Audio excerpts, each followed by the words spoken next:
प्रार्थना के साथ आज के वचन का हम प्रारंभ करें। आइए हम अपनी आंखों को बंद करते हुए आज के वचन के लिए दुआ करें। हे हमारे अद्भुत परम प्रिय परमेश्वर, प्यारे खुदावन, आज का ये दिन के लिए हम धन्यवाद करते हैं। ये सुंदर से आराधना के लिए धन्यवाद करते प्रभु। इस समय हम परमेश्वर प्रार्थना करते हैं, जैसे हम सब तैयार हैं तेरे वचनों के लिए प्रभु। ये 28 भाई बहन जो आज सुबह तेरे चरणों में है परमेश्वर, तेरे समर आते हैं परमेश्वर, तेरे सामने अपने आप को नम्र करते हैं परमेश्वर। हम सब तेरे आशीषों के वचनों के लिए तैयार है प्रभु। तेरा वचन कहता है, मनुष्य केवल रोटी से नहीं लेकिन तेरे मुंह से निकलने वाले हर एक शब्दों से जिएगा प्रभु। सच में प्रभु, आज हमें तेरे अद्भुत भविष्यवाणी के वचनों से भर दे परमेश्वर। हमारे जीवनों में आज तू बातें कर प्रभु, और होने दे आज का ये वचन हमारे जीवन में लागू हो जाए और हम सबको आशीषित कर प्रभु। मैं ना बोलूं लेकिन तेरा पवित्र आत्मा मेरे द्वारा बातें करे परमेश्वर। हम सब पर आज सुबह एक अग्नि के समान उतरा परमेश्वर, एक अग्नि के समान उतरा प्रभु, और हर एक व्यक्ति को रिचार्ज कर, हर एक नींद की आत्मा को भगा दे परमेश्वर। हर एक व्यक्ति को परमेश्वर तैयार कर। खुदावन यीशु मसीह के पवित्र नाम से ये छोटी सी प्रार्थना करते हैं प्रभु, सुन और कबूल कर। आमेन, आमेन और आमेन। Praise Lord everyone. आज का जो वचन है प्रियो, जैसे आप स्क्रीन पर देख सकते हो, आज का वचन का टाइटल है दुगना हिस्सा आशीष का। आमेन। आज हम एक बहुत ही महत्वपूर्ण टॉपिक पर चर्चा करने वाले हैं, डिस्कशन करेंगे, और बाइबल हमें आशीषों के बारे में क्या कहता है इससे हम जानेंगे। जैसे आप सब जानते हैं कि इस पृथ्वी पर हमें जीने के लिए पैसों की, आशीषों की बेहद जरूरत है। ये झूठ होगा अगर हम कहें कि हमें पैसों की कोई आवश्यकता नहीं, हमारे लिए पैसों का कोई मूल्य नहीं। ये झूठ होगा। बाइबल हमें सिखाती है कि पृथ्वी पर रहने के लिए पैसा बेहद जरूरी है। लेकिन याद रखिएगा, पैसा कमाने के कई तरीके हैं।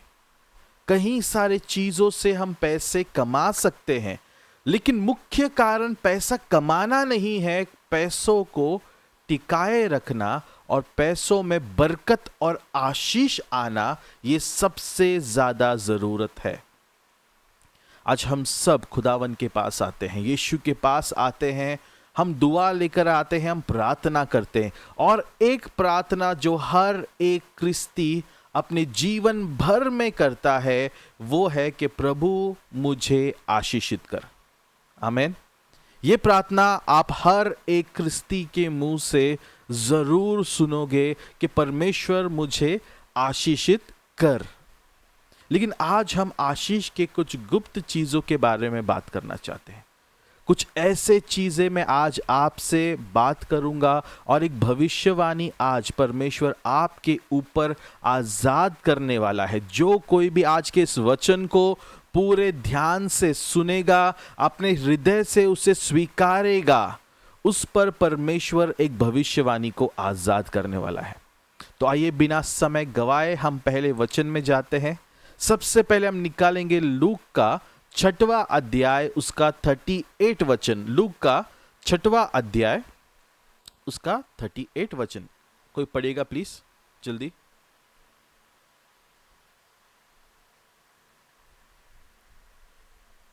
पढ़िए कोई जल्दी। दिया करो तो तुम्हें भी दिया जाएगा।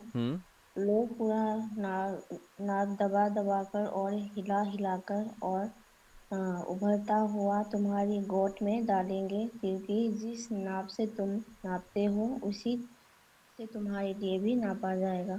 आमेन। जितने भी सोए हुए लोग हैं, कृपया जाग जाए। वचन कहता है, दिया करो जब तुम दोगे परमेश्वर तुम्हें फिर से देगा। लेकिन वचन में जो गौर आज हम करने वाले हैं, वचन कहता है दबा दबा कर, भर भर कर तुम्हारी झोली में उंडेलता हुआ दिया जाएगा। सबसे पहले प्रियो मैं एक चीज आपके जहन में लाना चाहता हूं। सबसे पहला पॉइंट जो हमें ध्यान देना जरूरी है कि जब हम बोते हैं, याद रखिए, जब हम बोते हैं तो हम एक हिसाब में, एक अनुभव के साथ या एक क्वांटिटी में हम बोते हैं। लेकिन प्रभु जब तुम्हें वापस से देता है, रिटर्न करता है, वो तुम्हारे हिसाब से बढ़कर देता है। एक उदाहरण से मैं समझाना चाहूंगा, ध्यान से सुनिएगा। पहले जमाने में जब कोई भिखारी घर में भीख मांगने आता था तो लोग जो थे एक वाटी भर के चावल देते थे। ठीक है, बहुत बार आपने भी किया होगा, पहले जमाने की बात कर रहा हूं मैं। तो लोग जो थे एक हिसाब से एक वाटी भर के चावल या अनाज उन्हें देंगे। तो जब परमेश्वर रिटर्न करता है, याद रखना, जो हिसाब तुमने लिया था, तुमने जो वाटी का हिसाब लिया था, प्रभु उस वाटी को ही भरकर तुम्हें वापस देने में इंटरेस्टेड नहीं है। प्रभु उस वाटी को भर के उंभरता हुआ, उसमें से गिरता हुआ देने में इंटरेस्टेड है। एक हिसाब के परमेश्वर बात कर रहा है, एक हिसाब। और आज हम सीखेंगे प्रियो बाइबल से कि वो हिसाब क्या है, प्रभु कितना आपको देना चाहता है, और परमेश्वर की इच्छा, परमेश्वर की योजना उनके बच्चों को लेकर क्या है। ठीक है, आशीष कैसे प्राप्त करें, आज हम इस वचन को भी समझेंगे। और साथ ही साथ आशीष प्राप्त करने के लिए क्या क्या सैक्रिफाइसेस या क्या क्या चुनौतियों का हमें सामना करना पड़ेगा, आज हम इस वचन को भी ध्यान देंगे। तो हम निकालेंगे यशायाह का 61 अध्याय, उसका 7वां वचन। आइजाया 61 और उसका 7वां वचन पढ़िए प्लीज, कोई जल्दी। तुम्हारी नामधराई के बदले दूना भाग मिलेगा, अनादर के बदले तुम अपने भाग के कारण जय जयकार करोगे। आमीन। तुम अपने देश में दूने भाग के अधिकारी होंगे। आमीन। और सदा आनंदित बने रहोगे। आमीन। Praise the Lord. प्रियो, वचन ध्यान से सुनिएगा, वचन बहुत ज्यादा जरूरी है। वचन कहता है, खुदावन हमसे कहता है, उसके दास यशायाह के द्वारा भविष्यवाणी कर रहा है। और आज ये भविष्यवाणी आप सबके जीवन पर मैं यीशु मसीह के नाम से कबूल करता हूं। वचन कहता है, तुम्हारे नाम धराई यानी तुम्हारे परमेश्वर को थामे रखने के कारण तुम जो नहीं डगमगाए, तुम जो नहीं गिरे, तुम जो तूफानों में परमेश्वर को थामे रहे हो, इसके कारण मैं तुम्हें दुगना दूंगा, 2 गुना आशीष दूंगा। तुम्हारे ऊपर आए हुए हर एक परिस्थिति, हर एक समय जब तुम्हारा अपमान किया गया, जब तुम्हें निंदा किया गया, जब लोग तुम पर हंसते थे, जब लोगों ने तुम्हारी ताड़ना की खुदावन के लिए और तुम बने रहे, उन सभी चीजों के कारण मैं तुम्हें दुगना भाग जय जयकार का दूंगा। तुम्हारे नाम को ऊंचा उठाऊंगा और तुम्हारे देश में जिस जगह पर तुम हो, जिस जमीन पर तुम खड़े हो, उसी जमीन पर मैं तुम्हें दुगना, डबल पोर्शन ब्लेसिंग का देने वाला हूं। आमीन। आज का वचन प्रियो डबल फॉर योर ट्रबल है। आपके हर मुसीबतों के बदले परमेश्वर आपको दुगना आशीष देना चाहता है। जितने लोग विश्वास कर रहे हैं आमीन कहो, जितने लोग इस समय ग्रहण कर रहे हैं आमीन कहो। आपको परमेश्वर दुगना देने वाला है प्रियो। आपके हर मुसीबत, हर संकट, हर चिंताओं को जो आपने झेला है या फिर झेल रहे हो, याद रखना there is a double portion coming. परमेश्वर आपके मार्गों में दुगना आशीष भेज रहा है, दुगना आशीष, डबल पोर्शन ऑफ ब्लेसिंग। और ये मैं नहीं कहता, ये मेरा पवित्र शास्त्र कहता है। ये यशायाह के किताब में खुदावन ने हमसे भविष्यवाणी की है और प्रभु कहता है जो भी आज इस वचन पर भरोसा कर रहा है, ग्रहण कर रहा है, प्रभु आज उनके जीवन में कार्य करने वाला है। आपका हर मुसीबत, आपका हर संकट, आपकी हर बीमारी, आपके हर तकलीफें दुगना आशीष में बदलने वाली है खुदावन यीशु के नाम से। और मैं जानता हूं आज इस समय, इसी समय पवित्र आत्मा आपको छू रहा है, आपके रोंगटे खड़े हो रहे हैं, क्योंकि परमेश्वर आज आपसे इस सुबह बातें कर रहा है। प्रियो, मैं आपसे एक चीज कहना चाहता हूं, एक गवाही देना चाहता हूं। आज इस जगह पर इस वचन को देना लगभग नामुमकिन हो चुका था, लगभग नामुमकिन। कल का पूरा दिन मैं कहीं सारी जगहों पे प्रार्थनाओं के लिए गया और जब शाम को घर आया तो वहां पे प्रैक्टिस था, कॉरल प्रैक्टिस था। कॉरल प्रैक्टिस खत्म करते करते वचन तैयार करना था, लेकिन कल का पूरा दिन जो था लाइट्स ने जबरदस्त परेशान कर दिया था। रात होने तक, रात के 10-11 बजे तक जो था लाइट आ रहे थे, जा रहे थे नॉन स्टॉप। बारिश नहीं था, बारिश सब कुछ थम गई थी, फिर भी लाइट जो था बार बार जा रहा था। लगभग नामुमकिन हो चुका था आज का ये वचन बनाना, लेकिन परमेश्वर को महिमा हो। कल दोपहर में एक बच्चे की बर्थडे पार्टी में गया था, जहाँ पे थोड़ा सा डिले चल रहा था, थोड़ा सा डेकोरेशन में समय लग गया। तो उस समय मैं वहाँ पे बैठा हुआ था, पवित्र आत्मा ने मुझे दोपहर को ही ये वचन जो था, उसी हॉल में जहाँ पे हम बर्थडे पार्टी के लिए गए थे, वहीं पर पवित्र आत्मा ने मुझे ये वचन दिया। और मैं वहाँ बैठे बैठे इस वचन को तैयार कर चुका था, लिख चुका था। सिर्फ इतना ही काम था कि आकर आपके सामने उसे प्रेजेंट करना है, सब चीज़ों को डाउनलोड करके सेट करना था, बस इतना ही काम बचा था। लेकिन उस काम को भी करने के लिए शैतान जो था वो बहुत ज़्यादा अड़थलन तकलीफें ला रहा था। यहाँ तक मैं आपसे कहना चाहता हूँ कि सुबह तक, प्रार्थना शुरू करने तक लाइट जो थे आ जा रहे थे और लगभग मानो ऐसा हो चुका था कि मैं कैंसिल करने के पॉइंट तक पहुंच चुका था कि आज ये प्रार्थना नहीं हो पाएगी। लेकिन परमेश्वर को सारा आदर, सारा महिमा मिले, जो हमें कभी गिरने नहीं देता। उसने थामे रखा, उसने आपके सामने लाया और प्रभु इस वचन को चला रहा है। आमीन। प्रियो, आज के इस वचन को बहुत ध्यान से सुनना, क्योंकि शैतान जो है वो वचन चुराना चाहता है, लेकिन वो चुरा नहीं पाएगा, क्योंकि खुदावन हमारे साथ है। आमीन। परमेश्वर आपसे आज कह रहा है, तुम जो कुछ भी खुदावन के लिए कुर्बान कर रहे हो, जो भी तुमने बोया है और जो भी तुम बोने वाले हो, जो भी तकलीफों को आज तुम यीशु मसीह के नाम से सहन कर रहे हो, यदि किसी ने तुम्हारा घर छीन लिया, यदि किसी ने तुम्हारी गाड़ी छीन लिए, या फिर तुम्हारी खुशियों को छीन लिया, या फिर तुम्हारे जीवन के कोई भी चीजों को यदि किसी भी दुश्मनों ने कब्जा कर लिया है, चुरा लिया है, छीन लिया है जबरदस्ती से, तो एक बात याद रखना, आज मैं आपके लिए एक भविष्यवाणी कर रहा हूं। मेरा खुदा, मेरा परमेश्वर यीशु मसीह बहुत जल्द आपको दुगना देने वाला है। अगर किसी ने आपका एक गाड़ी छीना है, प्रभु 2 देने वाला है। किसी ने आपकी जमीन को छीना है, प्रभु दुगना जमीन वापस आपके झोली में डालने वाला है। प्रियो, याद रखना, परमेश्वर में सिर्फ बने रहो। प्रभु का वचन कहता है कि वो तुम्हारे हर दुखों का दुगना हिसाब देगा।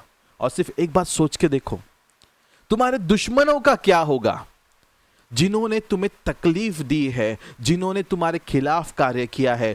जब तुम खामोश रहोगे और जब तुम उनके साथ बहस नहीं करोगे, झगड़ा नहीं करोगे, सब कुछ सरेंडर कर दोगे, प्रभु तुम्हारे दुश्मनों को जो उन्होंने तुम्हारे जीवन में बोया है, उसका दुगना तकलीफ उन्हें देने वाला है। वचन कहता है पलटा लेने का काम खुदावन का है। Revenge is mine.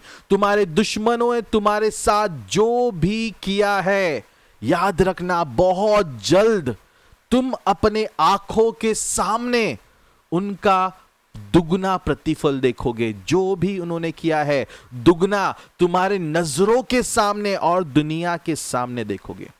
हमारे परमेश्वर का एक खासियत मैं आपको बताना चाहता हूं आगे बढ़ने से पहला। जो भी तुम्हारे साथ गुप्त में होता है ना, जो दर्द तुम अपने हृदय में छुपा के रखते हो, जो गुप्त में रखकर रोते हो ना, उसका प्रतिफल वो खुदावन सबके सामने देता है। वो सबके सामने आशीष करने वाला और दंड देने वाला परमेश्वर है। वो जो भी करता है सबके सामने करता है, ताकि हर एक आंख देखे, हर एक जबान कहे कि तुम्हारा परमेश्वर सच्चा खुदा है। आमीन। अब बाइबल में जब हम स्टडी करते हैं तो हम देखते हैं दो अलग अलग प्रकार के डबल पोर्शन, दुगना आशीष है। सबसे पहला दुगना आशीष जो है वो है अभिषेक का। देखिए प्रियो, ये पॉइंट आपको समझना बहुत जरूरी है। अभिषेक आशीष को लाता है, बहुत इंपॉर्टेंट।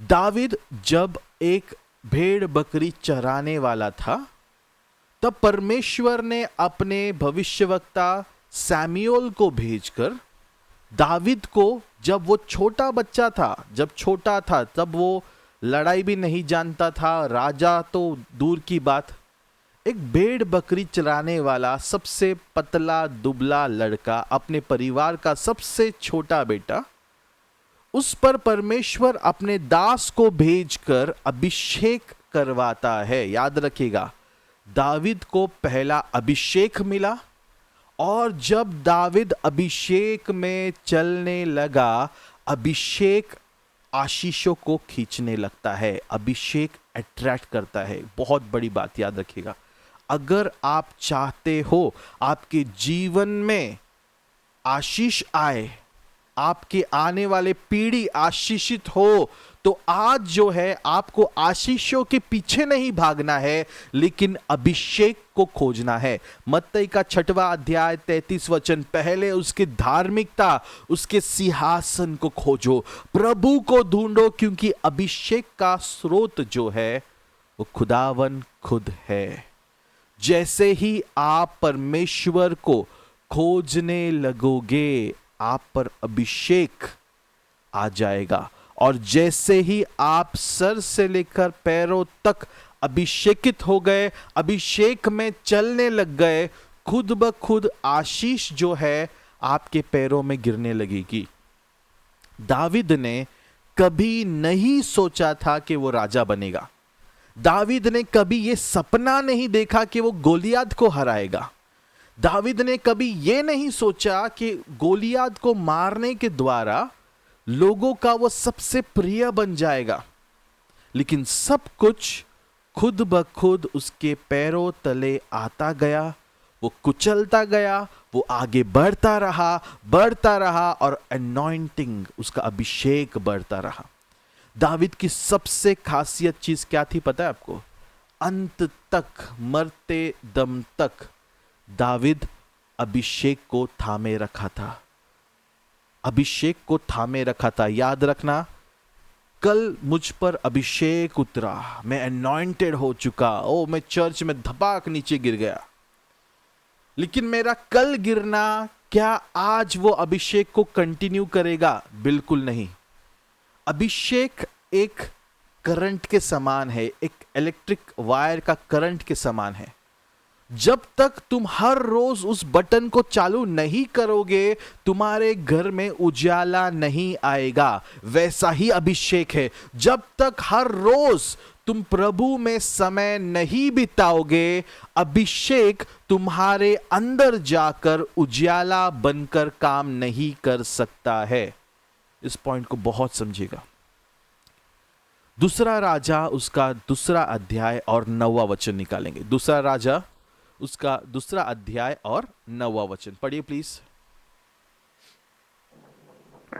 उनके पार पहुंचने पर एलिया ने एलीशा से कहा, इससे पहले कि मैं तेरे पास से उठा लिया जाऊं, जो कुछ तू चाहे कि मैं तेरे लिए करूं वह मांग। एलीशा ने कहा, तुझ में जो आत्मा है उसका 2 गुना भाग मुझे मिल जाए। आमीन। आमेन। प्रियो, ये सब आपने सुना होगा एलिया एलिशा का स्टोरी, लेकिन यहाँ पे मैं आपको कुछ डिटेल पॉइंट पे लाना चाहता हूँ।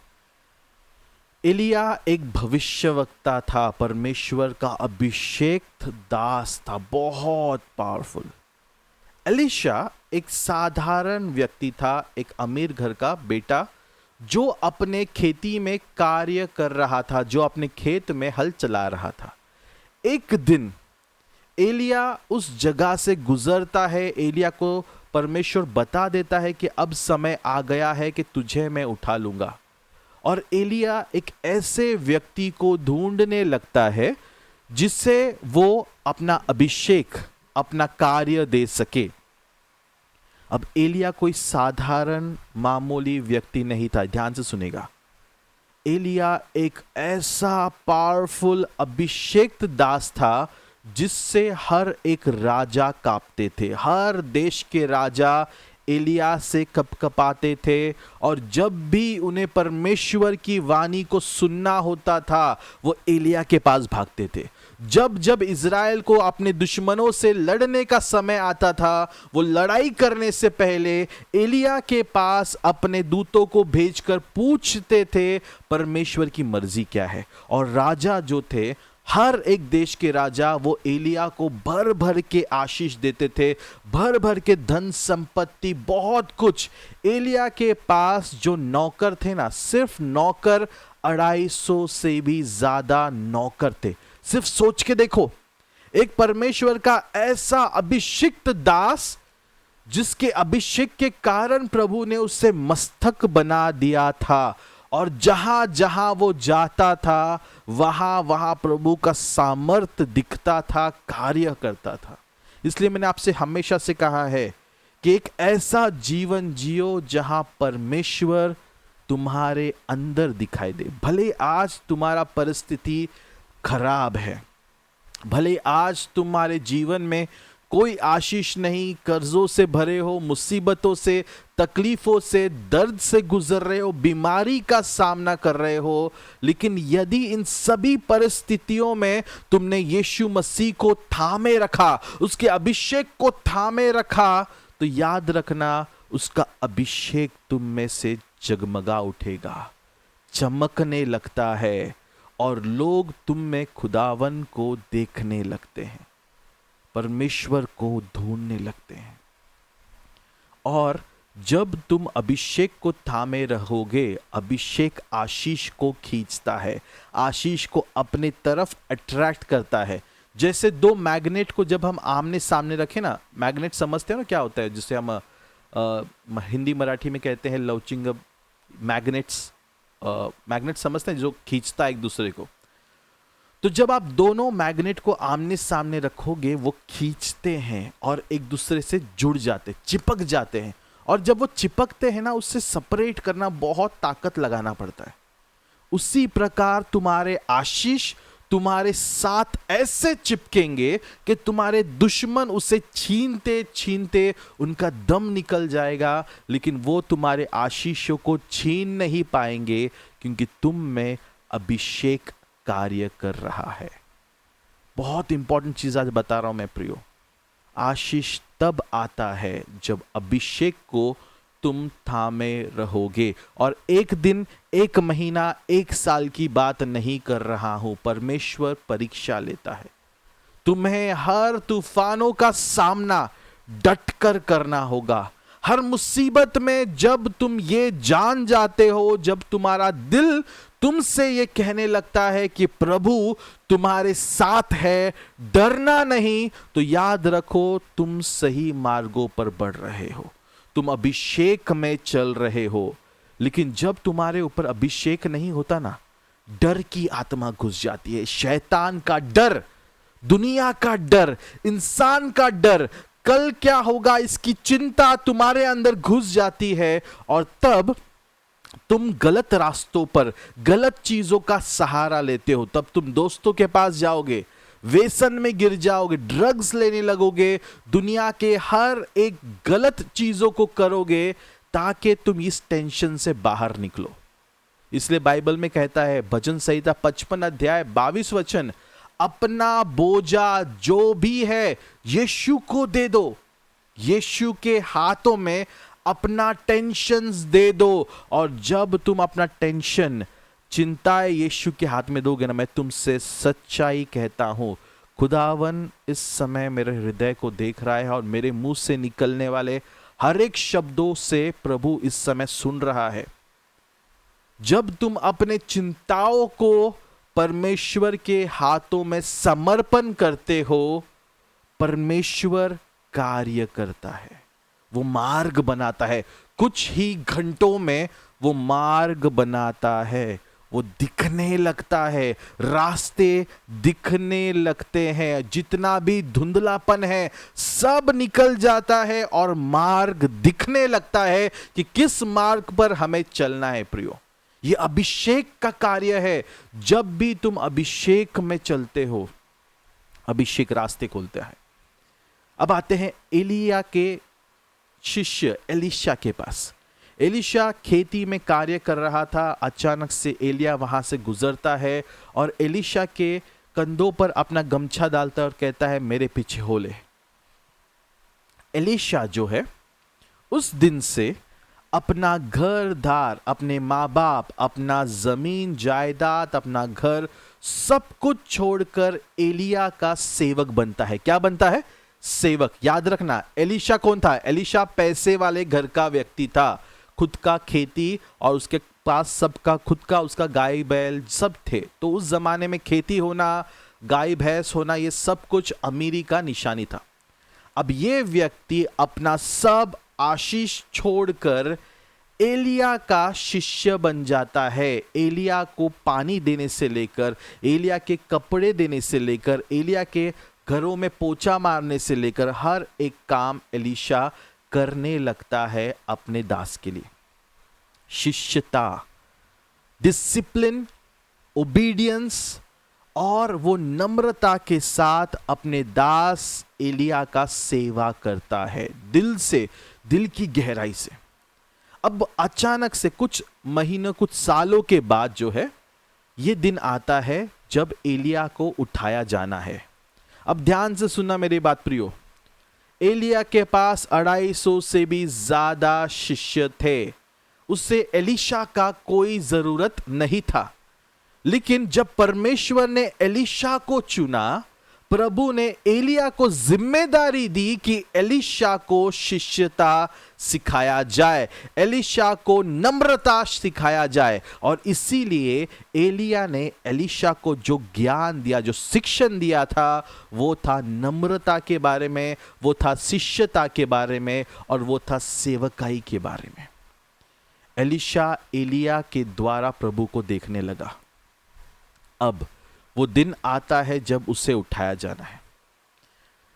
अब 250 शिष्य को छोड़कर, 250 दासों को छोड़कर एलिया जो है केवल एलीशा से कहता है, तुझे क्या चाहिए तू मुझे कह। अब ये क्यों कहता है वो भी आपसे कहता हूं। जब आप इस स्टोरी को पढ़ोगे ना, आप एक चीज को जानते हो कि एलीशा जो है वो बहुत जिद्दी व्यक्ति था, जिद्दी था। एलिया ने एलीशा से कहा कि तू अभी दूर चला जा, मेरा समय आ गया है, जाना है। लेकिन एलीशा कहता है, जब तक तू उठाया नहीं जाएगा मैं तेरे पीछे पीछे आऊंगा। जहां जहां एलिया जा रहा था वहां वहां एलीशा पीछे पीछे पीछे जा रहा था। बाकी के 250 जो लोग थे ना, वो उनकी जगहों पर जाकर रुक चुके थे। वो उनका जो एलिया का जो महल था, उस महल के पास वो रुके थे, आराम से रुके थे। वो एलिया का पीछा नहीं कर रहे थे। लेकिन एलीशा जो था, एलिया को छोड़ने तैयार नहीं था। एलिया ने कई बार, 3 बार एलिया ने एलीशा को फटकार लगाई और कहा तू चला जा, तू चला जा। लेकिन आखिरी समय तक एलीशा माना नहीं। एलीशा ने एलिया को छोड़ा ही नहीं। अब ये लोग चलते चलते समंदर पार करने का समय। अब जैसे ही वो समंदर के सामने आते हैं, एलिया अपना गमछा निकालता है, उस पानी पर मारता है और उस समंदर 2 भाग हो जाते हैं और एलिया और एलीशा चलकर समंदर के उस पार पहाड़ के पहुंच जाते हैं। अब जैसे ही वहां पहुंचते हैं, याद रखना वचन में अब आते हैं, वचन में लिखा है एलिया एलीशा से पूछता है तुझे क्या चाहिए, मांग। अब एलीशा के पास है ना मांगने के लिए बहुत कुछ था। ध्यान से सुनना, मैं तुम्हें बताना चाहता हूं क्या क्या ऑप्शन थे। पहला ऑप्शन था कि तेरा राज्य मुझे दे दे एलिया, तेरा राज्य, क्योंकि तेरे बाद तो कोई भविष्यवक्ता है ही नहीं, तो मुझे तेरे बाद का राजा या तेरे बाद का भविष्यवक्ता तू बनाकर चला जा। दूसरा, मुझे तेरा धन संपत्ति चाहिए, क्योंकि तेरे पास तो ना ही बच्चे हैं, ना बीवी है, ना कुछ, तो तेरा धन संपत्ति पूरा मुझे दे दे। और तीसरा था अभिषेक। एलीशा ने एलिया का दुगना अभिषेक मांगा। सिर्फ सोच के देखो, मांगने के लिए वो पैसा मांग सकता था, लेकिन एलीशा ने एक अमीर घर से जब वो सेवकाई करना शुरू किया, एलीशा ने पैसों को ठुकराया था। पॉइंट को ध्यान से सुनना, एलीशा का पहला शिक्षण जब उसे मिला, उसने पैसों को ठुकराकर सेवकाई को चुना था। इसलिए उसे उसके जीवन में पैसों का वैल्यू नहीं था। वो जानता था जब अभिषेक मुझ पर रहेगा, पैसे खुद ब खुद खींचे चले आएंगे, आशीष खुद ब खुद खींचे चले आएंगे। उसने कहा कि मुझे तेरे आत्मा का, तुझ पर जो अभिषेक है उसका डबल चाहिए, सिंगल नहीं, जो तेरे पास है वो नहीं, उसका दुगना चाहिए। और बाइबल में जब आप आगे पढ़ते हो, दूसरा राजा किताब जब आप पढ़ोगे आगे, तो आपको ये समझ में आता है कि जैसे ही एलीशा के नजरों के सामने एलिया उठाया गया, एलिया ने कोई आशीष नहीं दिया। एलिया ने ना ही एलीशा के सर पे हाथ रखा, ना ही कुछ किया, लेकिन एलिया का अभिषेक जो था उसके गमछे में ट्रांसफर हो गया था और वो गमछा आकर नीचे गिरता है एलीशा के सामने। अब एलीशा उस गमछे को उठाता है। अब मेरे को एक क्वेश्चन आपको पूछना है और ये ध्यान से सुनना, क्या गमछा उठाते ही वो करंट सप्लाई एलिया से एलीशा में घुस गया? बिल्कुल नहीं। ध्यान से सुनना कैसे। एलीशा को अब अपने घर में वापस जाना है, जहां पे वो सेवक है, एलिया के घर में, एक्चुअली जिस पहाड़ पर एलिया का बंगला बना था वहां पर उसे वापस जाना था। लेकिन अब रास्ते में रुकावट ये है कि जब वो आए थे तो उन्होंने समंदर को क्रॉस किया था, एलिया था। अब रिटर्न जाना है, एलीशा के पास कौन है? एलीशा के पास तो कोई सामर्थ नहीं। अब एलीशा क्या करे? ध्यान से सुनना। एलीशा ने एलिया का गमछा लिया और एलिया के खुदावन को आवाज लगाया, और जैसे ही उसने यहोवे को पुकारा, यहोवे पर अपना ईमान लाया, आसमान से वो अभिषेक उस पर आया और उसने गमछे का इस्तेमाल किया। यानी का इसका मतलब क्या है? गमछे का इस्तेमाल करने का मतलब क्या है? अपने विश्वास को कार्य में लाया। हम सब यहां फंसे हुए प्रियो, हम सब विश्वास तो करते हैं लेकिन कार्य करने के लिए डगमगाते हैं, डरते हैं, कांपते हैं। क्यों? अरे नुकसान हो गया तो, अरे प्रॉब्लम हो गया तो, हम सोचते हैं और इसी कारण से हम अपने आशीषों को अपने हाथों से रोकते हैं। डरना नहीं। जब तुम्हें पता है खुदावन तुम्हारे साथ है तो किसी से भी डरने की जरूरत नहीं, तुम्हारे कल के बारे में सोचने की जरूरत नहीं। आज विश्वास से कदम बढ़ाओ, कल प्रभु देख लेगा, कल के चीजों को परमेश्वर संभाल लेगा। विश्वास से सिर्फ कार्य करो। एलीशा ने वही किया, उसने उस गमछे को लिया, खुदावन को आवाज लगाया, उस गमछे को उस पानी पर मारा और जैसे ही उस पानी पर मारा, पानी 2 भाग हो गया। वही सामर्थ जो एलिया में कार्य करता था, वही सेम सामर्थ ट्रांसफर हो गया एलीशा में। और पता है गुड न्यूज क्या था? गुड न्यूज ये था, ये सब चीजों को वो 250 सेवक, एलिया के 250 सेवक देख रहे थे दूसरे पहाड़ पर से। अब ये सेवक जो थे ना 250, इनमें से कुछ ऐसे सेवक थे जो एलीशा से जलते थे, इनमें से कुछ सेवक ऐसे थे जो एलीशा के खिलाफ थे, उसके खिलाफ कुड़कुड़ाते थे, क्योंकि उन्हें ऐसा लगता था कि हम तो एलीशा से पहले से आए हैं, हम तो एलिया के बहुत जूने दास हैं, एलिया का अभिषेक एलीशा को क्यों मिले, वो अभिषेक तो मुझे चाहिए क्योंकि मैं सबसे पुराना हूं, मैं सबसे जूना हूं। लेकिन याद रखना, आप परमेश्वर में कब आए इससे कोई मकसद नहीं।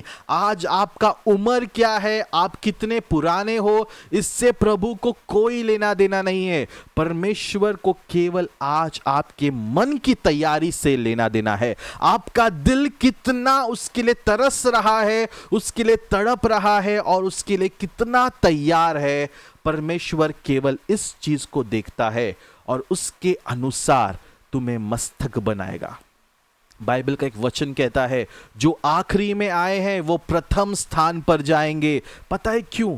क्योंकि वचन में यह समझाया जा रहा है कि जो आखिरी में आएगा, यदि उसका विश्वास पुराने लोगों से बढ़कर है तो वो सबसे आगे जाएगा। आज हम क्रिस्ती समाज में यही देख रहे हैं।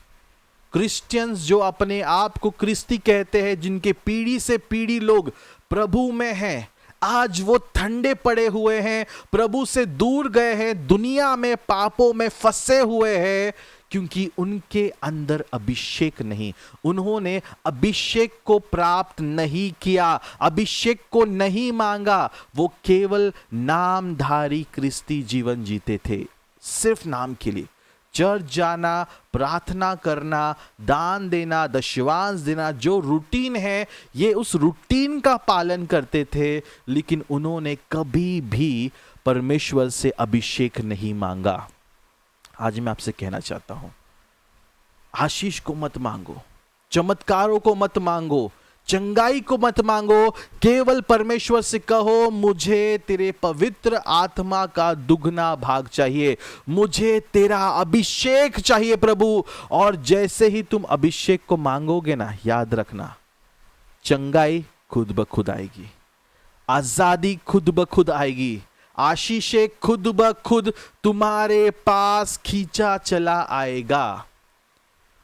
और जब एलीशा ने उस समंदर का पार किया, उस समंदर को पार किया, जो 250 एलिया के दास थे, उस दिन, उस समय और उस सेकंड वो 250 दास एलीशा के दास बन गए। और आपको पता है, एलीशा में इतना ज्यादा अभिषेक था। एक छोटा सा उसका एक आपको उदाहरण बताऊं। एक बार एलीशा मर गया, एलीशा मर चुका था, उसके कब्र में उसे गाड़ दिया गया था। अभी उस कब्र में सिर्फ हड्डियां बचे थे। एक बार एक आदमी को उसकी मैयत उस जगह से लोग लेकर जा रहे थे, और उस समय अचानक से चोर लुटेरे हमला करते हैं इन्हें लूटने के लिए। तो ये जो लोग थे, ये अपने जान बचाने के लिए डर के मारे उस मुर्दा आदमी के शरीर को जो है एलिया के कब्र में एलीशा के कब्र में फेंक कर भाग जाते हैं अपना जान बचाने के लिए। और बाइबल में लिखा है, जैसे ही उस मुर्दा व्यक्ति का शरीर एलीशा के हड्डियों पर गिरा, देखिए एलीशा का शरीर नहीं था वहां पे, एलीशा के हड्डियां थे, बिखरे हुए हड्डियां थे। जैसे ही उस मुर्दा आदमी का शरीर एलीशा के हड्डियों पर गिरा, मुर्दा आदमी जिंदा हो गया। ये था दुगना अभिषेक।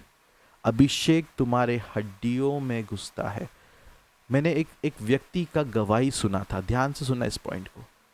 उसकी हड्डियों में कैंसर हो गया था, बोन कैंसर, और वो दिन ब दिन उसकी हड्डियां कमजोर हो रही थी, वो मरता जा रहा था। डॉक्टर्स ने उसे 6 से 7 महीने का ही समय दिया, लेकिन इस 6 से 7 महीने में वो व्यक्ति अपने आखिरी समय में प्रभु में आ गया, प्रभु में जीने लगा। और अचानक से पवित्र आत्मा ने उसे दर्शन दिया, अन्य भाषा का दान मिला, और वो उस अन्य भाषा के दान में हर एक दिन बातें करता था, अभिषेक में भरता था, हर एक दिन आप उससे अगर देखोगे तो उसके रोंगटे खड़े हुए आपको मिलते थे, वो इतना एनॉइंटिंग में डूबा होता था। कुछ महीने बाद जब वो चेकअप के लिए गया तो ये पता चला कि उसकी हड्डियों के अंदर पहुंचा हुआ कैंसर मरने लगा था और वो रिवर्स हो रहा है, उसका मौत की जगह पे वो जीने लगा। अब बहुत आश्चर्य से उन्हें डॉक्टर ने पूछा, आप क्या ट्रीटमेंट कर रहे हो, आपने ट्रीटमेंट कोई चेंज किया है क्या, कोई नए डॉक्टर के पास गए हो क्या? तो इसने कहा, नहीं, मैं तो सिर्फ अब प्रार्थना कर रहा हूं क्योंकि मेरे पास तो कम समय है। जब उसका केस स्टडी किया गया तो ये पता लगा कि अभिषेक, जो वो हर एक दिन अभिषेक में जीता था, वो अभिषेक उसकी हड्डियों तक पहुंचता था और उस हड्डियों को वो चंगाई दे रहा था। सिर्फ सोच के देखो प्रियो, अगर अभिषेक तुम्हारे हड्डियों के आर पार घुस सकता है तो तुम्हारी बीमारी, तुम्हारा कैंसर, तुम्हारे शरीर में मौजूद हर एक प्रकार की तकलीफ, क्या वो चंगाई नहीं दे सकता? जरूर दे सकता है। मैंने भी अपने जीवन में जब भी लोगों को चंगाई प्राप्त हुई है, मैंने हमेशा एक चीज का अनुभव किया है, जैसा ही अभिषेक ट्रांसफर होता है उनके शरीर में, उनका वो दर्द, उनका वो बीमारी चंगाई होती है। प्रियो, सच्चाई को समझ लो, सामर्थ पास्टर में नहीं है, सामर्थ अभिषेक में है। तुम्हें अभिषेक को खोजना होगा। और मुझे तरस आता है उन लोगों पर जो पास्टर्स के पीछे पीछे पीछे भागते हैं, पास्टर्स को भगवान बनाते हैं। एक बात सुनिएगा, शिष्यता अच्छी बात है, शिष्य बनना बहुत अच्छी बात है, किसी का सेवा करना, पास्टरों का सेवा करना, उनके बैग्स उठाना, उनसे प्रेम से बात करना, पानी देना, ये सब कुछ आशीष का कारण बनेगा जरूर। लेकिन तुम्हारा महत्व पास्टर के द्वारा उस अभिषेक को प्राप्त करना और उस खुदावन के करीब जाना ही होना चाहिए। याद रखना, यदि तुम पास्टर के ऊपर ही ईमान लाओ और पास्टर को ही भगवान बनाओ, जिस दिन पास्टर मर गए उस दिन तुम्हारा भगवान खत्म हो जाएगा। ऐसा जिंदगी नहीं जीना है। हमें पास्टर के द्वारा उस खुदावन से जुड़ना है। पास्टर कौन है? प्रभु ने पास्टर्स को क्यों बनाया है? पास्टर्स तुम्हारे और प्रभु के बीच में आने वाले रुकावटों को निकालने का सहायता और मदद करने वाले लोग हैं। निकालने का सहायता। आपको पास्टर्स के द्वारा शिक्षण मिलती है किस प्रकार हमें अभिषेक में बढ़ना है। और आपको एक चीज मैं बताना चाहता हूं आज, बहुत इंपॉर्टेंट, बहुत सिंपल है। वचन कहता है, मांगोगे तो तुम्हें दिया जाएगा। तुम्हें सिर्फ अपने मुंह से मांगना है, अपने दिल की गहराई से खुदावन से दुगना अभिषेक मांगना है। डबल पोर्शन, दुगना अभिषेक मांगो, आशीष खुद ब खुद चल कर आएगा। पास्टर, क्या ये थियोरी बाइबल में है? यस, मैं आपको बाइबल से प्रूफ करता हूं। मैं कोई भी चीज हवा में बातें नहीं करूंगा, पुरावे के साथ ही बातें करूंगा। ध्यान से सुनना। अब हम निकालेंगे पहला शमूएल का 30 अध्याय 1 से लेकर 20 वचन। पहला शमूएल उसका 30 अध्याय 1 से लेकर 20 वचन। आप इससे घर पे पढ़ लीजिएगा, बहुत लंबे वचन है, मैं शॉर्ट में आपको समझाता हूं। पहला शमूएल उसका 30 अध्याय 1 से लेकर 20 वचन। अब ये वचन दाविद के बारे में बात करता है। दाविद और उसके सेना दुश्मनों से लड़ने के लिए किसी और जगह पे गए होते हैं। अब उस बीच देखिए, दाविद का बहुत सारे दुश्मन थे। दाविद दुश्मनों से घिरा हुआ था। हर एक राजा जो उसके अड़ोस पड़ोस में था, वो सभी राजाएं दाविद से नफरत करते थे। अब उनमें से एक थे अमेलिक लोग। अब ये अमेलिक लोग जो थे, जब दाविद और उसकी सेना 300 लोगों की सेना जो थी, जब वो किसी और देश पर लड़ाई करने गए थे, तब ये अमेलिक लोगों ने चुपचाप से बिना खबर लगे दाविद और उसके जो घराना था, दाविद की बीवी बच्चे, उनका परिवार, उनका जो राज्य था, वहां पर हमला कर दिया। अब दाविद और उसकी सेना बेचारे तो अपने दुश्मनों से लड़ रहे हैं, एक अलग युद्ध लड़ रहे हैं, और यहां पर चोर आया चोरी करने के लिए, घात करने, हत्या करने। अब अबीमेलेक लोग जो थे, अमेलिकाइट्स जो उनको कहते हैं, ये लोगों ने दाविद के पूरे घराने पर हमला कर दिया। दाविद के बीवी बच्चे, उनके सेना के सब जितने भी दाविद के राज्य में रहने वाले लोग थे, उन सब पर हमला कर लिया। जितने भी बीवी बच्चे थे सबको पकड़ ले लिया। उनका पूरा आशीष, धन दौलत, संपत्ति सब कुछ लूट कर वो लेकर चले गए। अब जब वो रास्ते पे निकल गए, जब दाविद और उसकी सेना थक कर विजयी होकर लड़ाई जीत गए, विजय होकर जब वो अपने घर में आते हैं तो वो देखते हैं कि उनके शहर को तो आग लगा दिया गया है, घरों को लूट लिया गया है, उनके बीवी बच्चों को किडनैप कर लिया गया है। अब यहां पे ध्यान से सुनना, ये स्टोरी बहुत इंपॉर्टेंट है। दाविद और उनकी सेना थकी हुई थी, निराश थकी हुई। अब जब वो देखते हैं कि मेरे सब कुछ लूट लिया गया है, ये लोग निराश हो गए। अब इन सेना में से कई सारे लोग जो थे वो दाविद पर कुड़कुड़ाने लगे, दाविद के खिलाफ बातें करने लगे। दाविद के ही लोग, दाविद के ही जो वंश, जो लोग थे साथ में जो थे, वही दाविद के खिलाफ उंगली उठाने लगे। अब दाविद पहले से जो थका हुआ है, जो निराश हो चुका है, क्योंकि उसकी बीवी बच्चों को भी लूट लिया गया था, किडनैप कर लिया गया था, और उसके ही लोग, उसके ही सेना के लोग अब दाविद के खिलाफ हो रहे हैं। अब ऐसे परिस्थिति में जब चारों तरफ से तूफान ने दाविद को घेरा है, दाविद एक इंपॉर्टेंट स्टेप करता है।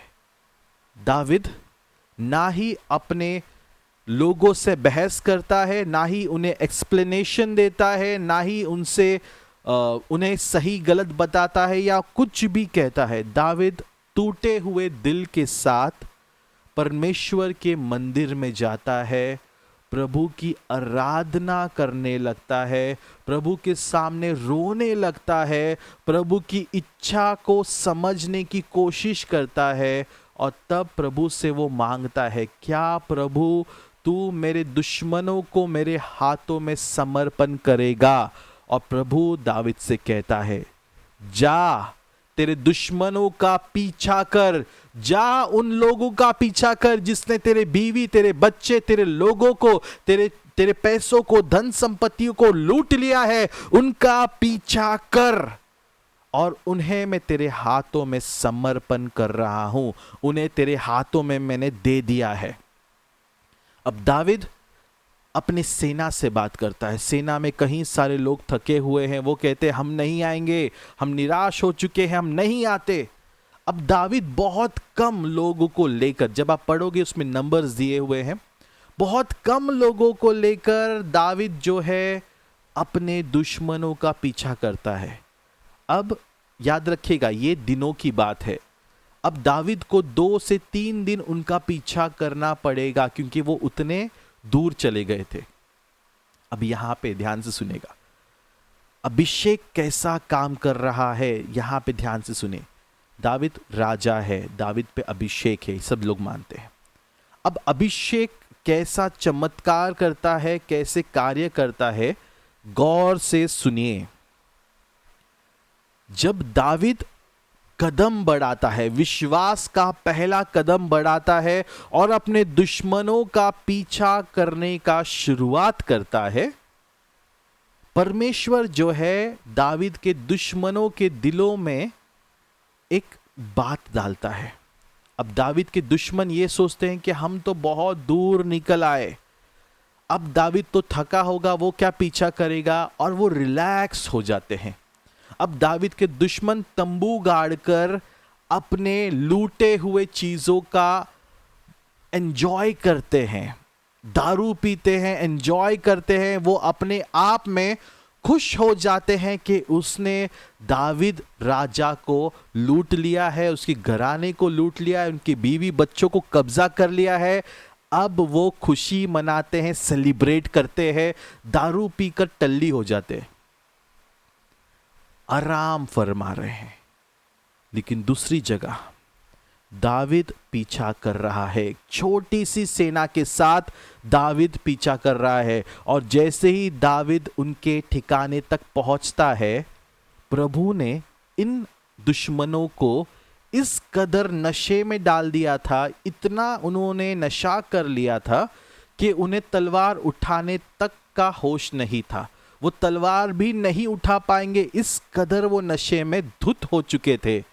और परमेश्वर ने दाविद से कहा, मैंने तेरे दुश्मनों को तेरे हाथों में दे दिया है, जाकर उनका वध कर। और दाविद रात के अंधेरे में उतरता है, अपनी छोटी सी सेना लेकर दुश्मनों की बहुत बड़ी सेना, जो उनसे ऑलमोस्ट दुगना तिगना बड़ा था, उन सब का नाश कर देता है। और वचन में लिखा है, मैं आपको एक वचन दिखाना चाहता हूं, उसी अध्याय का, पहला शमूएल का 30 अध्याय का 20 वचन पढ़िए जरा, आप खुद पढ़िए। पहला शमूएल 30 अध्याय और उसका 20 वचन पढ़िएगा, जल्दी पढ़िए प्लीज।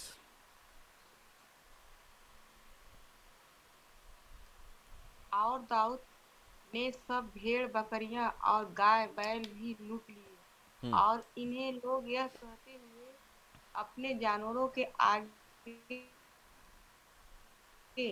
हाँकते गए कि यह दाऊद की लूट है। आमीन।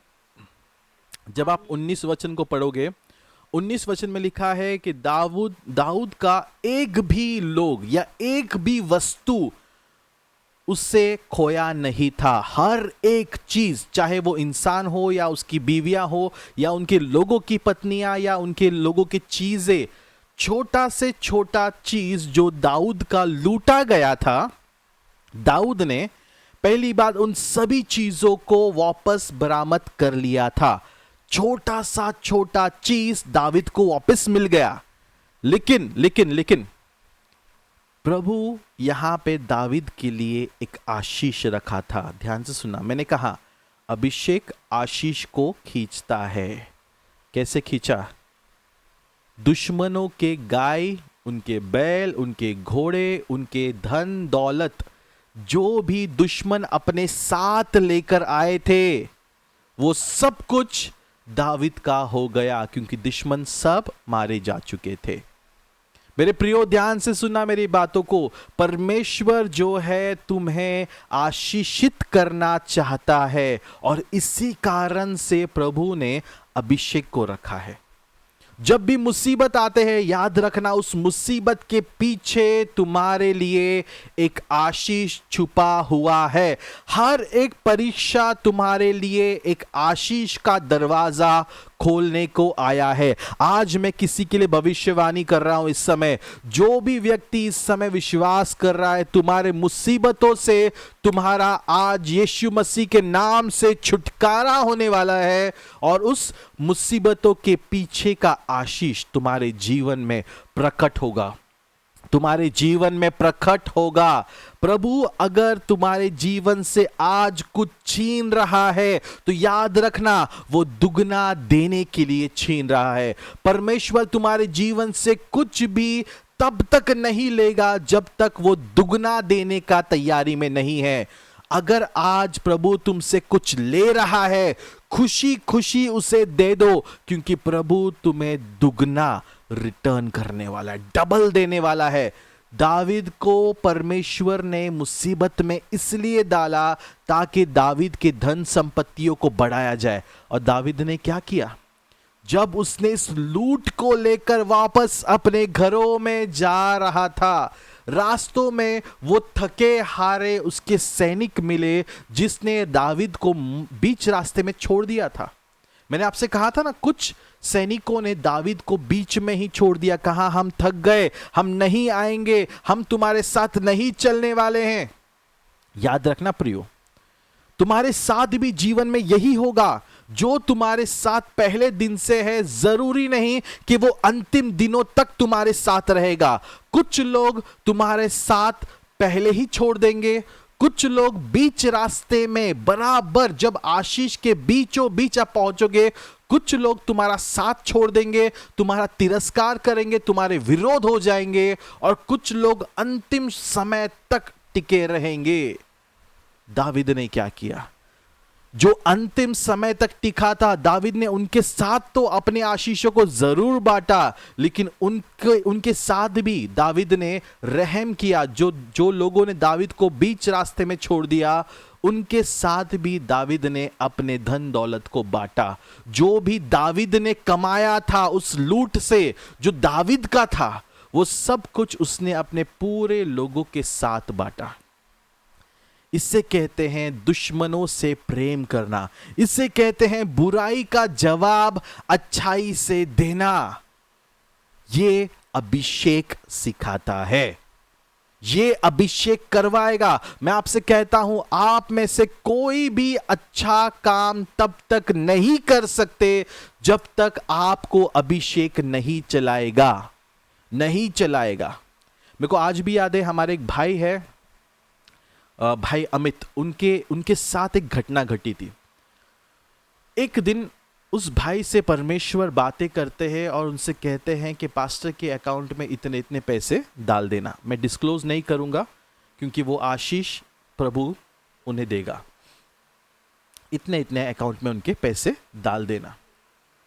अब मैं किसी चीज के लिए प्रार्थना कर रहा था और सच में प्रभु जानता था मेरे अकाउंट नील होने पर था, मेरे अकाउंट में पैसे पूरी तरह से खत्म होने पर थे। ना ही मेरे पास दूसरे दिन के लिए कुछ खाने पीने के लिए कुछ भी पैसा बचता था, खत्म होने पर था। लेकिन अचानक से परमेश्वर ने उस भाई के हृदय में बात किया और उस भाई ने उस वाणी को सुना, अभिषेक के उस वाणी को सुना और उसने अपना कदम बढ़ाया। उसने जब पैसे भेजे, उसने मुझसे एक चीज़ कहा, पास्टर मैं नहीं जानता कि ऐसा क्यों है, बट प्रभु ने कहा और मैं उस चीज़ को कर रहा हूँ। मैंने उनसे कुछ इस चीज़ के बारे में नहीं कहा। आज मैं आप सबके सामने इस चीज़ को कहना चाहता हूँ, प्रभु आपकी ज़रूरतों को जानता है। तब तक आप कदम नहीं बढ़ा सकते जब तक अभिषेक आपको नहीं चलाएगा। अभिषेक जब तक आपको नहीं चलाएगा, आप कदम नहीं बढ़ा सकते। और उस पैसे का ज़रूरत मुझे कलीसिया में कुछ काम करना था, 2 दिन में कुछ संडे आ रहा था और कुछ तो बहुत इम्पॉर्टेंट काम करना था, और एग्जैक्ट ऑन द टाइम खुदावन ने अभिषेक के द्वारा उस भाई से बात किया। उस भाई ने उसके वाणी को सुना। और आपको पता है एक चीज़, ये तो बताना बहुत ज़रूरी है, जब उस भाई ने दिया, उस भाई के पास पहले से कम था और उसने अपना आधा पैसा परमेश्वर के दास को दिया। आधा जो उनके अकाउंट में थे, उसका आधा उसने परमेश्वर के दास के पास भेजा। सोच के देखो, सिर्फ सोच के देखो परमेश्वर कैसा चलाता है। ये अभिषेक के अलावा कोई नहीं कर सकता है, ये सच्चाई है प्रियो। लेकिन अभी ध्यान से सुना इस बात को, जब अभिषेक में तुम भर जाओगे, परमेश्वर आशीषों का दरवाजा खोल देगा। और तुम्हें अगर कुछ भी तुम्हारा लूटा गया है ना, मैं तुमसे कहता हूं धन्यवाद करो, प्रभु को धन्यवाद करो। अगर तुम्हारा आज एक घर गया है, उससे कोटि कोटि धन्यवाद करो। और मुझसे ये बात लिख लेना, तुम मरने से पहले तुम्हें दुगना दिया जाएगा, डबल डबल परमेश्वर देकर तुम्हें यहां से अलविदा करेगा। उससे पहले नहीं ले सकता है।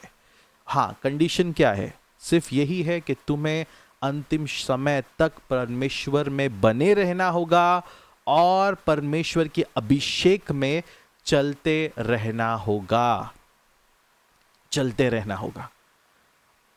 आपका आशीष दुगना आने वाला है। लेकिन याद रखो, प्रॉब्लम यह है यहां पर कि लोग जो है ना, आशीष चाहते हैं, अभिषेक नहीं।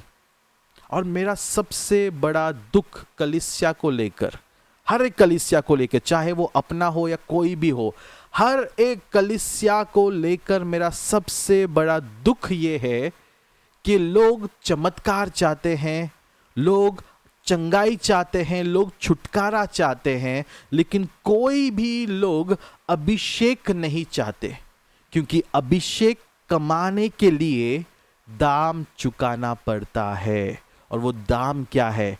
अपना समय देना।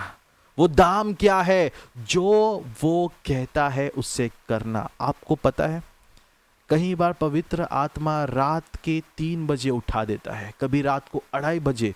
2 दिन पहले की बात है, रात को 2:30 बजे पवित्र आत्मा ने उठा दिया और कहा बैठ प्रार्थना के लिए। और मैं प्रार्थना कर रहा हूं, किस बात के लिए मुझे नहीं पता।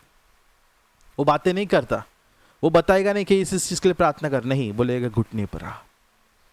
तुम्हारे पास उस समय चॉइस होता है, क्या मैं आज्ञा पालन करूं या फिर एक्सक्यूज या बहाने दूं। सॉरी पवित्र आत्मा, आज मैं बहुत थक गया। प्रभु तू तो जानता है, आज बॉडी पेन कर रहा है, आज नींद आया है, आज सुबह की प्रार्थना में नहीं ज्वाइन कर सकता पवित्र आत्मा, मैं थका हूं। ये बहाने हैं। ये बहाने कौन देता है? जिसमें अभिषेक नहीं है, जिससे अभिषेक नहीं चाहिए, जिसे टाइम पास करना है, वो बहाने देगा। लेकिन जिसको अभिषेक के भूखे हैं, वो इस अपॉर्चुनिटी को मिस नहीं करेंगे। भले ही मेरा शरीर दिन भर तकलीफ दे, मैं प्रार्थना करूंगा। पवित्र आत्मा ऐसे ऐसे टास्क आपसे करवाता है जिसे करने के लिए इंसान के बस की बात नहीं। और पता है आपको खास करके वो क्या कर रहा था? सबसे पहला चीज, अभिषेक चाहिए ना भाई, क्षमा करना सीखो, अपने दिल को साफ रखना सीखो, क्योंकि बिना साफ दिल के तुम्हें अभिषेक नहीं मिल सकता। तुम अभिषेक को थाम ही नहीं सकते, क्योंकि कड़वा दिल अभिषेक को रुकने नहीं देगा। वो दुश्मनों को क्षमा करना सिखाता है। अभिषेक चाहिए, दुश्मनों को क्षमा कर। अभिषेक चाहिए, अपने दुश्मनों को सॉरी बोल। पॉसिबल है? नहीं। इसी कारण आज कलीसिया जो है ना, वो आगे नहीं बढ़ रही। कलीसिया, हमें लगता है क्रिश्चियनिटी बहुत बढ़ रही है, बिल्कुल नहीं। क्रिश्चियनिटी सबसे बड़े खतरे का सामना करने वाली है। बहुत जल्द, बहुत जल्द वो भयंकर दिन, भयंकर समय आने वाला है, जहां पे भेड़ और बकरियों को अलग किया जाएगा, जहां पे चुने हुओं को और बुलाए हुओं के फर्क दिखने लगेगा, जहां पे बिके हुए लोग और जहां पे प्रभु के लिए जान तक देने वाले लोगों का फर्क दिखने लगेगा। बहुत जल्द वो दिन आ रहा है प्रियो। बहुत सारे कानून आज़ाद किए जा रहे हैं, बहुत सारे कानूनों को सामने लाया जा रहा है। आपको सुनकर एक आश्चर्य होगा। एक छोटा सा अपडेट इंफॉर्मेशन देना चाहता हूं।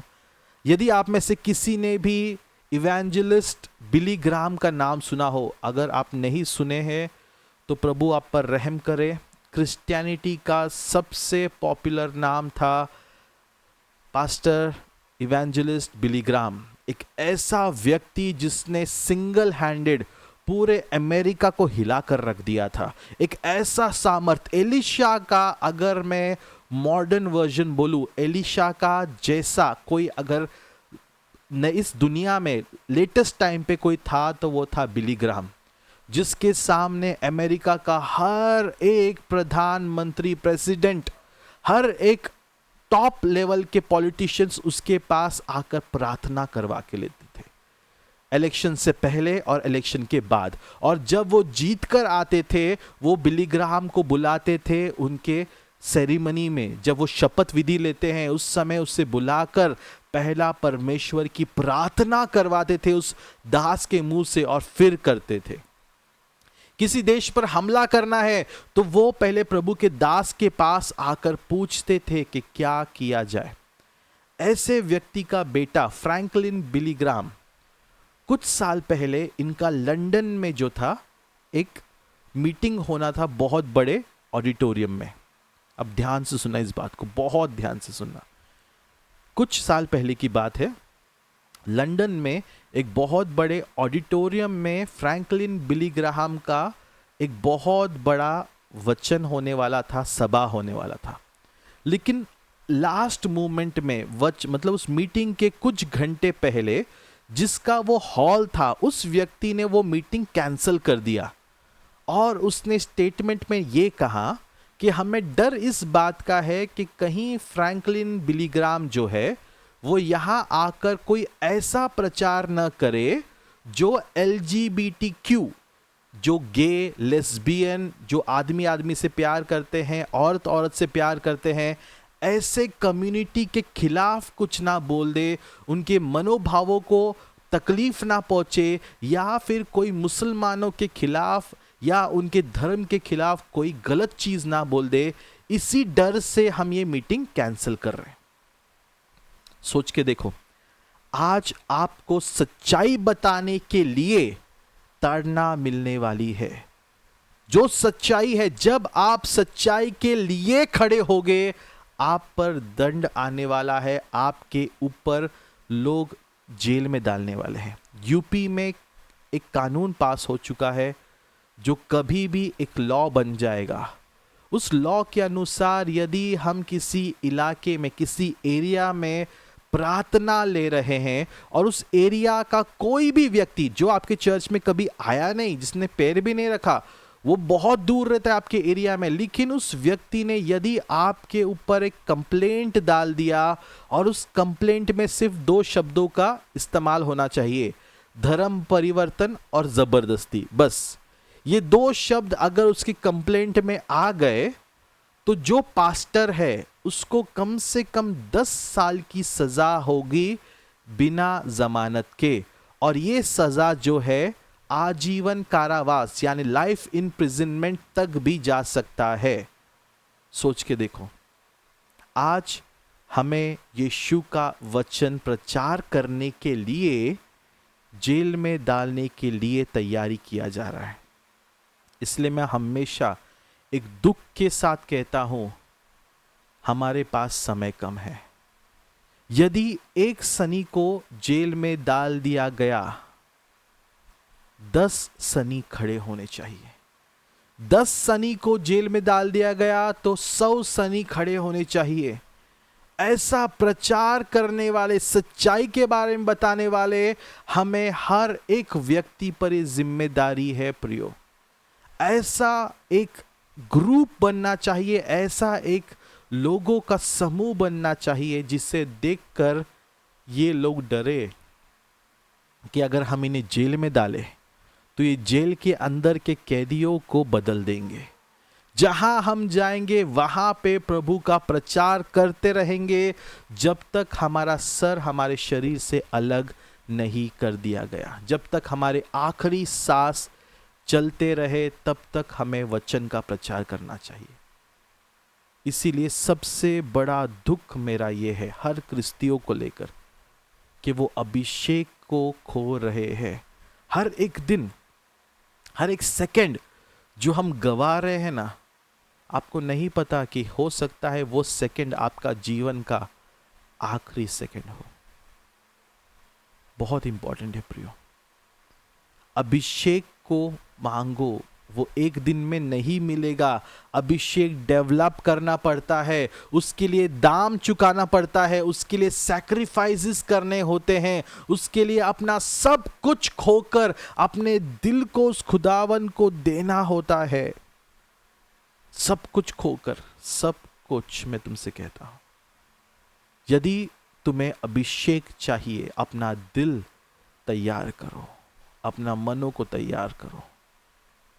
प्रियो, बहुत आसान है अभिषेक को खोना, लेकिन बहुत मुश्किल है अभिषेक कमाना। याद रखो, अगर आज आप अपने अभिषेक को गवा चुके हो तो मैं आज आपसे कहता हूं, पश्चाताप करो और अपने अभिषेक को दोबारा प्राप्त करो, क्योंकि अगर तुमने सेकंड गवा दिया, तुम अपने आशीषों को गवा रहे हो।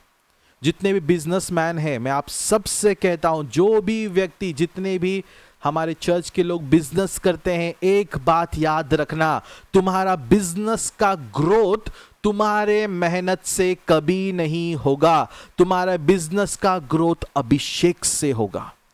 भले ही तुम्हारा जैसा बिजनेस करने वाले 1000 लोग मार्केट में हो, लेकिन जब तुम पर अभिषेक राज करता है, तुम उन 1000 में से एक स्पेशल बन जाते हो और तुम्हें देखकर लोग तुम्हारे पास खींच कर आएंगे। ये बात मुझसे लिख लेना, और मैं तुम्हें जो बता रहा हूं ना, ये सब कुछ बिब्लिकल है। जब मोशे खुदावन से 40 दिन 40 रात तक उसके समूह था, उसके पास था, जब मोशे उस पहाड़ से उतर रहा था, तो यहोशुआ बीच रास्ते में मोशे को देखता है और कहता है, आपके मुंह से एक रोशनी निकल रही है, एक प्रकाश निकल रहा है, मानो जैसे परमेश्वर ने तुम्हें छू लिया है। वो अभिषेक तुम्हें स्पेशल बनाता है। आज हमें क्रिश्चियन नहीं बनना, आज हमें लाखों के क्रिश्चियन में से एक नहीं बनना है, हमें वो एक क्रिश्चियन बनना है जो इस जगत की ज्योति बनने का ताकत रखे। प्रभु उस एक क्रिश्चियन को आज ढूंढ रहा है जो तैयार है कि मैं जल जाऊं, मैं बर्बाद हो जाऊं, चलेगा, लेकिन मैं लोगों को अंधकार में नहीं छोड़ने वाला। प्रभु मेरे द्वारा उन भटके हुए लोगों को मार्ग दिखाएगा। यदि आप आज परमेश्वर के हाथों का मशाल बनने तैयार हो, प्रभु तुम्हें अभिषेक देने तैयार है।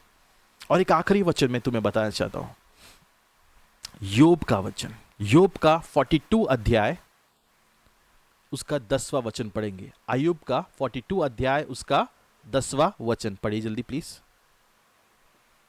जब अय्यूब ने अपने हाँ एक जन पढ़िए कोई जब भी। अय्यूब जब अय्यूब ने अपने मित्रों के लिए प्रार्थना की, तब यहोवा ने उसका सारा दुख दूर किया, और जितना अय्यूब का पहले था उसकी दुगना यहोवा ने उसे दे दिया। आमीन।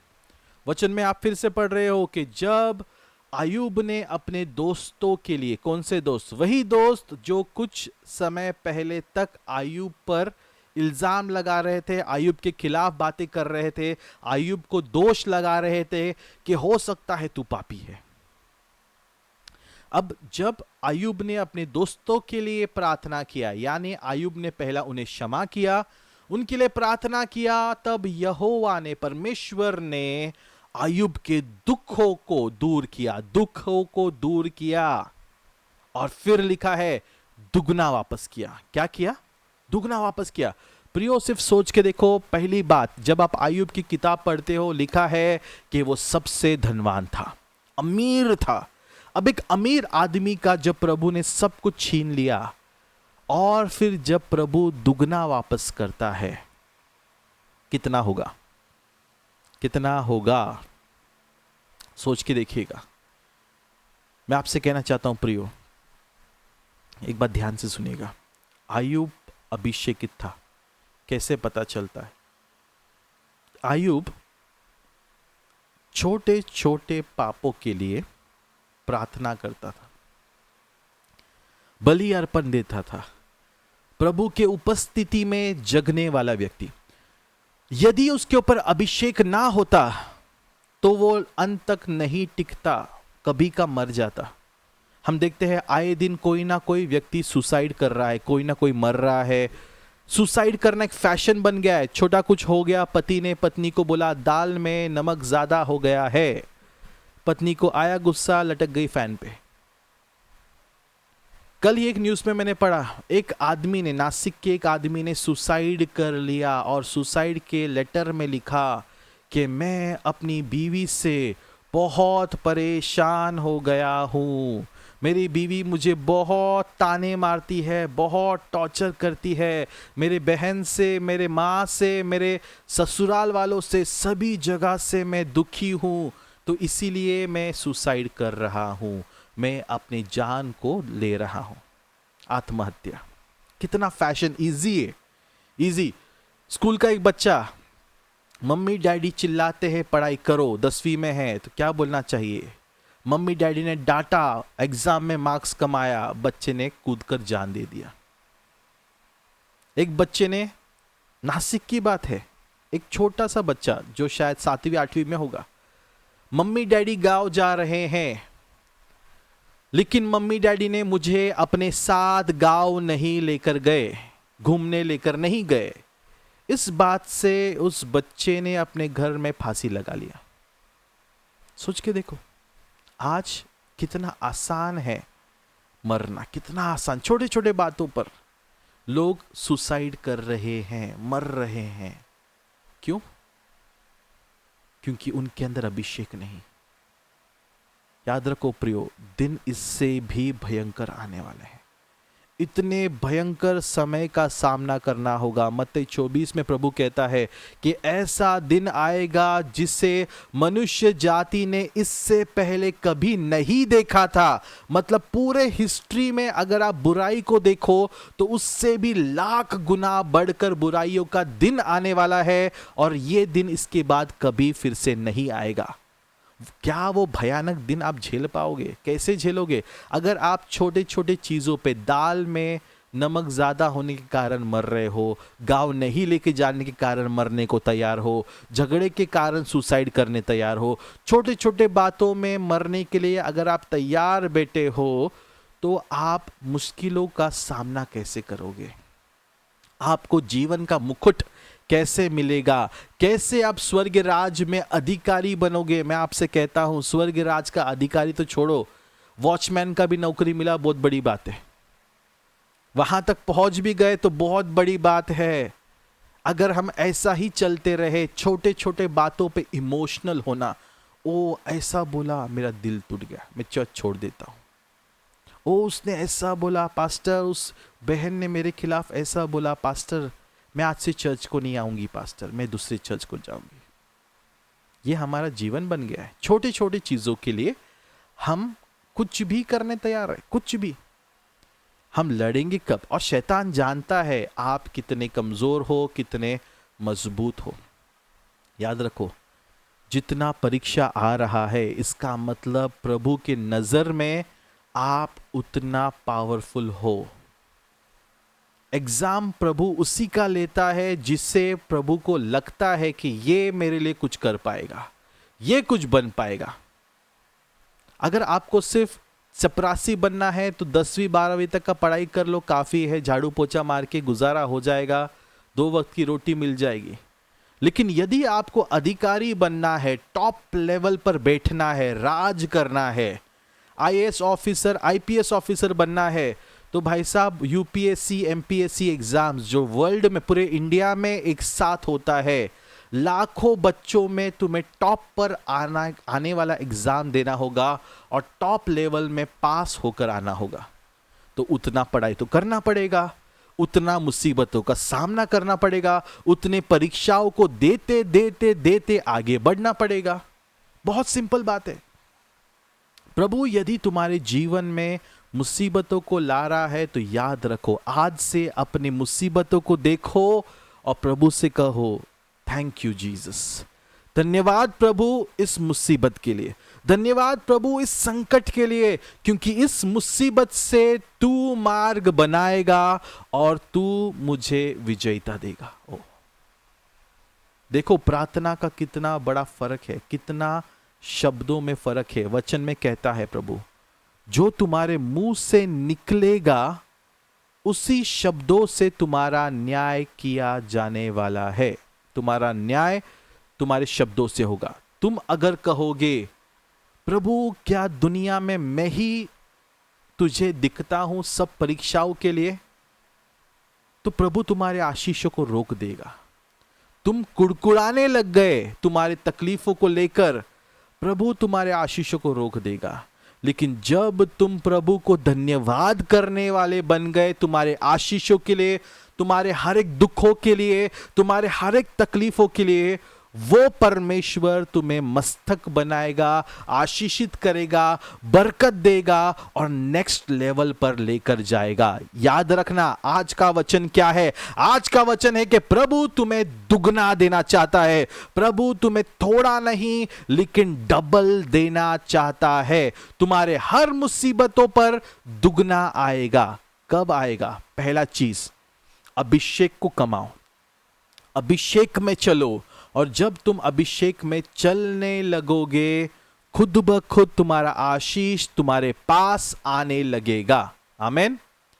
बिना अभिषेक के आशीष नहीं मिल सकता है। याद रखिएगा प्रियो, आज हमने जो भी सीखा है ये समय है कि हम प्रार्थनाओं में उससे अप्लाई करें। तो आइए इस समय हम अपने आंखों को बंद करके आज के इस वचन पर पूरा मन लगाए। प्रभु से आज मैं आपके लिए आशीष नहीं मांगूंगा। मैं आज किसी भी बीमारों के लिए प्रार्थना नहीं कर रहा हूं। ध्यान से सुन लीजिएगा, मेरा प्रार्थना आज बहुत छोटा और बहुत सिंपल होगा। प्रभु हमें अभिषेक चाहिए, बस दैट्स इट।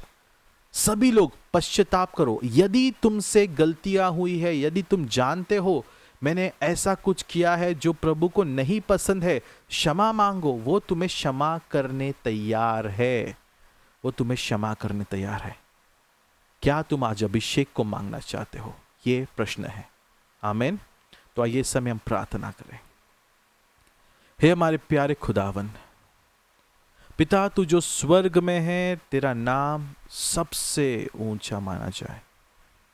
प्रभु धन्यवाद करते हैं आज सुबह के इस अद्भुत वचन के लिए। परमेश्वर प्रभु, आज हमने समझ लिया है कि तूफान हमें आशीषित करने के लिए आते हैं। हर एक तूफान हमें दुगना आशीष देना चाहते हैं प्रभु।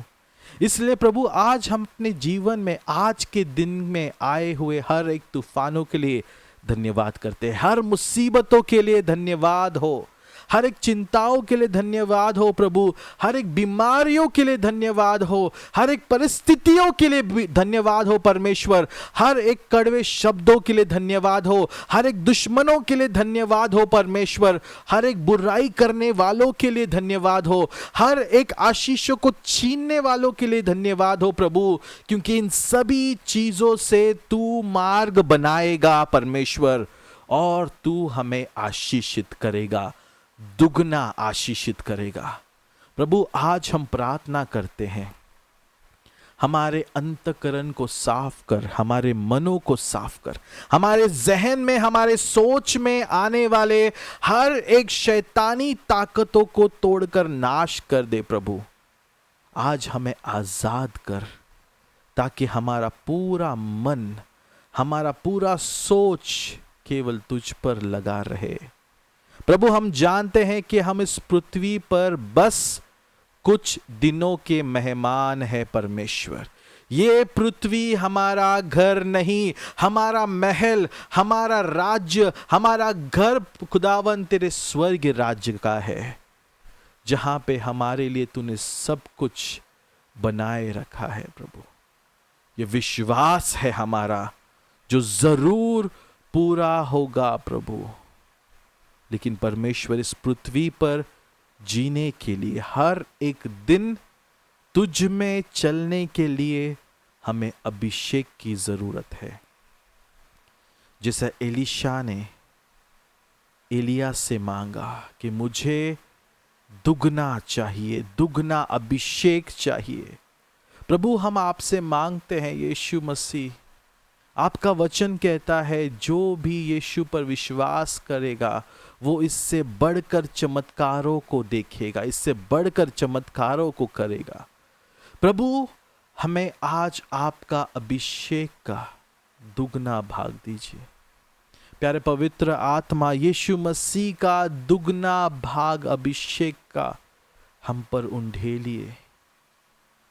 हम तैयार है प्रभु इस अभिषेक को आपके लिए, आपके राज के लिए, आपके लोगों के लिए इस्तेमाल करने के लिए।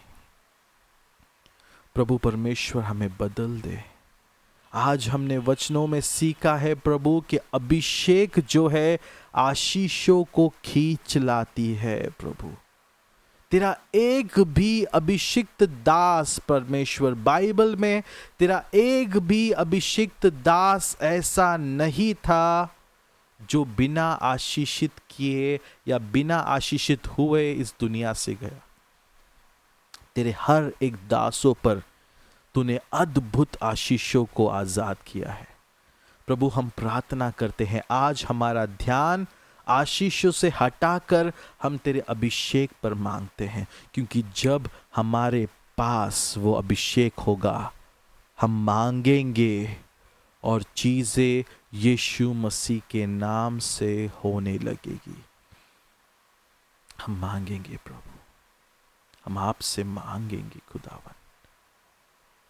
प्यारे प्रभु, भर दे अभिषेक से, तेरे अभिषेक से भर दे। Fill us, O Lord। आज हम सबको, जितने भी हमारे 36 भाई बहन इस समय जुड़े हुए हैं प्रभु, हर एक को अभिषेक से भर दे। यहाँ तक कि प्रभु वो भाई बहन भी जिन्होंने अपने जो जुड़े हुए हैं लेकिन सो चुके हैं परमेश्वर, जो इस समय तेरा दर्शन ले रहे हैं परमेश्वर, उन पर भी तेरा अभिषेक आने दे। वो नहीं जानते वो क्या खो रहे हैं प्रभु, लेकिन तेरा अभिषेक काफी है, तेरा अभिषेक काफी है प्रभु। यहोवा यीरे दाता मेरे, तू काफी है मेरे लिए। यहोवा राफा, तू करता चंगा, मिली चंगाई तेरे घाव से। यहोवा शमा, तू संग रहता, हर जरूरत पूरी करता है। तू काफी है, तू काफी है, तू काफी है मेरे लिए। तू काफी है, तू काफी है, तू काफी है मेरे लिए। सच में परमेश्वर तू काफी है हमारे हर जरूरतों के लिए। तू काफी है हर एक चीजों के लिए। आज का पूरा दिन तेरे अभिषेक में हमें चला, हर एक लड़ाई झगड़ों से बचा, हर एक दुश्मन के साजिशों से, शैतान के अटैक से बचा प्रभु। तेरा अभिषेक को कोई भी हमसे छीन ना सके। आज तू अद्भुत चमत्कारों को करने वाला है प्रभु, और बंद दरवाजों को खोलने वाला परमेश्वर। सारी आदर महिमा गौरव तुझी को देते हैं यीशु मसीह के नाम से। हमें छोटी सी प्रार्थना करते हैं प्रभु, सुन और कबूल कर। आमेन, आमेन और आमेन। गॉड ब्लेस यू प्रियो। परमेश्वर का प्रेम, यीशु मसीह की कृपा और पवित्र आत्मा का सहभागिता आप सबके साथ सदा सर्वदा रहे। God bless you. यदि आज का ये वचन, दुगना अभिषेक का वचन, आप सहमत करते हो, आपके दिलों को छू गया है, और ये वचन यदि आपको आज अच्छा लग रहा है, तो जब भी मैं इस वचन को आज शेयर करूँगा, ज़रूर से अपने प्रियजनों के साथ इस वचनों को शेयर कीजिए, ताकि वो वचन की गहराइयों को समझे और दुगना अभिषेक में बढ़े। आमीन। God bless you all. हम सब अब डायरेक्टली ट्यूसडे को मिलेंगे। तब तक के लिए सभी लोग सुरक्षित रहिए, परमेश्वर में बने रहिए, और परमेश्वर आप सभी को आशीषित रखे, आरोग्य से परिपूर्ण रखे, और उसके अभिषेक आपको ये पूरे हफ्ते आने वाले समय तक आपके साथ कार्य करेगा और आपके द्वारा चमत्कारों को करेगा। God bless you all. Bye bye.